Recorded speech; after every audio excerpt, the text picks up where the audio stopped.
Welcome back. I'm Mark Hughes with Disability Viewpoints. With me today is Jim Berg, and you can tell by his fez he's a Osmond Shriner and former potentate.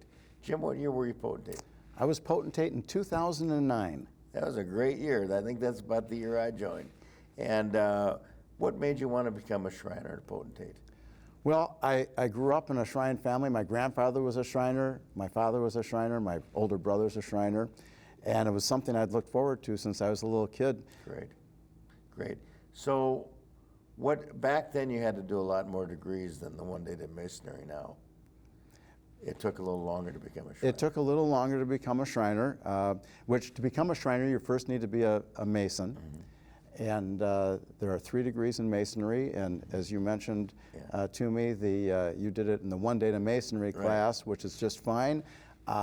But otherwise, it's 3 different occasions to become a Mason, and then 1 day to become a Shriner. Great, great. So you got on the divan. You worked your way up for 12 years and became potentate.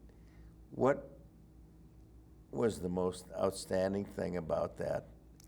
And what do you think you would have done different? Well, I don't think I would have done anything differently. But I can tell you the most exciting and fun part was getting to know the 1,000 members of Osmond Shrine. Osmond Shrine yields from Alexandria to the Iowa border and east of the Mississippi. So all the different areas in St. Cloud and Alexandria, Hudson, Rochester, and all areas in between. Mankato, Albert Lee. I had the opportunity to travel our region and meet all the wonderful Shriners and their families and significant others, because the Shrine is a big family. Right. It's not. It is. It's a men's organization, but is nothing without the women backing us up. Yeah, all the ladies help us out. So tell us how it's intertwined. How does Osmond Shrine help out the Shriners Clinic or any of its hospitals? Okay, so just to clarify, the Shrine Circus is a fundraiser for the fraternity side, and the Shriners themselves is a fraternity with activities, and you might see us in some parades throughout the year or holding different events. The clinic is in existence. It's the philanthropy, we call it the world's greatest philanthropy. It's the philanthropy of the Shriners.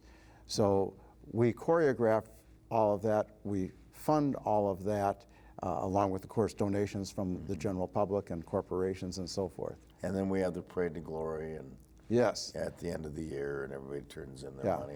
All year long, the different units, the motorcycles, the clowns, the calliope, and all the different marching units and so forth, everybody throughout the year is raising funds, and at the end of the year has usually a nice contribution to make you referred to the Parade of Glory. Yeah, I bet. So when you were becoming potentate, working your way up the line, you're goal-oriented, obviously. What was the goal you had in mind for your year coming up, and how did you plan? The 2 things. It was known as the year that there was no meal served without dessert.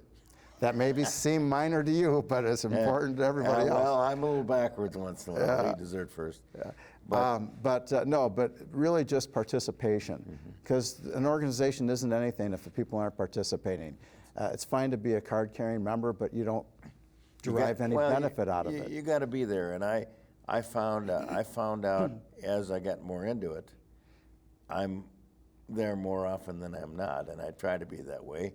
And I want to be that way because the Shrine has done a lot for me, both physically, mentally.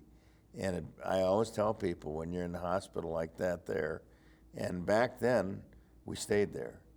And that's where little boys become pretty good men. And the alumni that I know today and still stay in touch with are pretty good men. Have done pretty well. Not necessarily me, but the alumni that there are. And the Shrine shaped us. And I think it does that for Shriners too.